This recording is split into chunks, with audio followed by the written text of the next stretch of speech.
Perjuangan berat Heri Amalindo dan Popo Ali mencari perahu untuk maju di Pilgub Sumsel cukup berat.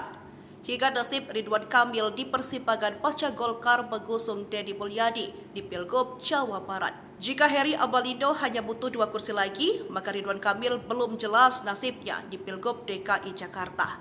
Sebab belum satu parpol yang mengusung dirinya meski ada sinyal dari Golkar dan Gerindra di Jakarta.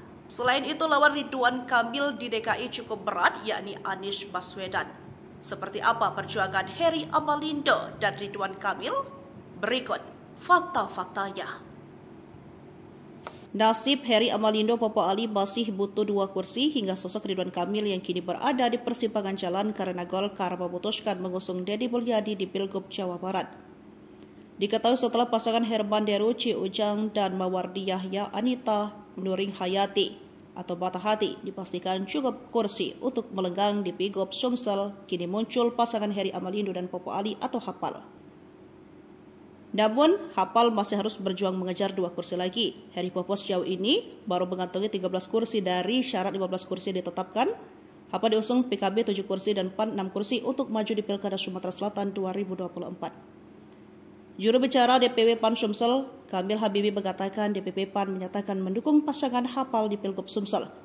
Kamil menjelaskan putusan itu berdasarkan survei DPP dan pendekatan komunikasi dengan kandidat yang aktif sehingga PAN mendukung Hapal untuk maju di Pilgub Sumsel. Sementara itu, juru bicara muda Heri Amalindo Okta Al-Farisi mengatakan Hapal tinggal selangkah lagi untuk bisa berlayar di Pilkada Sumsel. Bakal cagup-cagup ini masih kurang 2 kursi lagi untuk bisa lolos di pendaftaran KPU 27 Agustus mendatang. Ia yakin PDIP memberi dukungan karena Heri Amalindo merupakan kader PDIP. Kita terus berjuang dan menunggu dukungan dari parpol lain untuk bisa menuju Pilkada Sumsel. Syarat 20% atau sebanyak 15 kursi sebelum terpenuhi, komunikasi aktif terus dibangun ke partai yang belum menyatakan mendukung kandidat, ungkapnya. Sejauh ini masih ada 13 kursi tersisa, yakni PDIP 9 kursi, P3 2 kursi, Partai Hanura 1 kursi, dan PKN 1 kursi, sehingga secara hitung-hitungan keempat partai tersebut tidak bisa membentuk poros baru. Sebagai kadernya, Heri Amalindo memang mengejar dukungan dari PDIP sebagai parpol utama yang mengusung di Pilgub Pali. Namun bendahara PDIP Sumsel Yudah Rinaldi mengatakan PDIP masih menunggu survei. Soal yang memutuskan nantinya adalah prerogatif mereka DPP, ujarnya. Sementara itu, nasib Ridwan Kamil, mantan Gubernur Jawa Barat Ridwan Kamil, semakin dekat dengan pertarungan Pilkada Jakarta pasca Golkar telah mengusung Deddy Mulyadi pada Pilkada Jawa Barat.